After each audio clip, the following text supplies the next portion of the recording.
अस्सलाम वालेकुम वरहमतुल्लाहि वबरकातुहू। कैसे हैं आप? ठीक ठाक हैं? जैसा कि मैंने पहली अपनी वीडियो में बताया था कि मैं सफ़र बदर और ये तमाम तर ज़ियारत के लिए निकला हुआ था। तो अभी वापसी पे भी जो मकाम में मैं अभी जो मौजूद हूँ, मेरे पीछे भी देख रहे होंगे आप पहाड़ और ये जो इलाका है, इस इलाके की जो फजीलत है, वैसे तो सफ़र हिजरत में जो आप सल्लल्लाहु अलैहि वसल्लम ने मक्का से मदीना की तरफ गया था, हर एक मकाम की बड़ी फजीलत है। इसकी तारीख थोड़ी सी ऐड कर देता हूँ मैं इस हिस्ट्री में।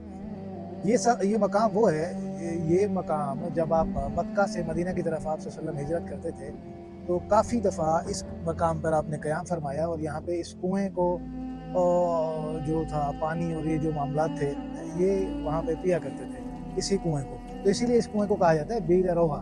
ये मदीना से इस कुएँ का जो सफ़र है, इस एरिया का जो इलाके का जो डिस्टेंस है, वो तकरीबन 70 से 80 किलोमीटर पे होता है। इसीलिए हुज्जाज कराम यहाँ पे आते हैं, ज़ियारत करते हैं, आपके लिए, हमारे लिए, सबके लिए, अपने अज़ीज़ व अक़ारिब के लिए दुआ फरमाते हैं।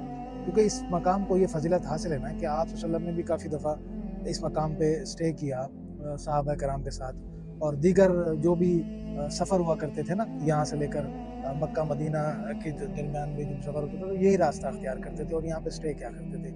आप वैसे भी बहुत अच्छे सिपह सालार थे अल्हम्दुलिल्लाह, क्योंकि जो बदर से जब जंग हुई थी, तो उसके बाद भी वापसी पर भी जो लश्कर था आप सल्लम का, वो भी इसी रास्ते से गया था। मेरे पीछे ही आपको इलाका दिखाएंगे, क्योंकि आप सल्लम ये इलाका भी इसलिए भी चुना करते थे ना कि जो चारों तरफ पहाड़ हों, और पीछे ये नकब लगा के इन पहाड़ों पे फिर बिठा दिया जाए, ताकि तमाम तर जो क्योंकि होता था, जो माहौल होता था ना, वो जंग का हुआ करता था। इसलिए अपने डिफेंस के लिए वो ऐसा एरिया चुना करते थे कि आपको मुनासिब पानी मिल जाए, इलाज की तमाम तर सहूलियात हो, छाँव हो, और ये तमाम तर सहूलियात को देख करके ये इलाके का जो चुनाव होगा ना, वो किया करते थे। बहरहाल सुभान अल्लाह, अल्लाह ताला ने हमें ये फ़ज़ीलत फरमाई, अल्लाह ताला ने, अल्लाह सुब्हानहू व तआला का बड़ा एहसान है, शुक्र है कि हम इन तमाम ज़ियारत की तरफ से आते हैं, ज़ियारत करते हैं, और आपको भी इस वीडियो में दिखाते हैं। आप भी ये ज़ियारत करें और हमारे लिए, अपने लिए, अपने रिश्तेदारों के लिए ज़्यादा से ज़्यादा दुआ कीजिएगा इस वीडियो के तवज्जुह से। बाकी शुक्रिया, आप हज़रात का वीडियो को देखा करें, शेयर किया करें, लाइक किया करें। अस्सलाम वालेकुम। बस।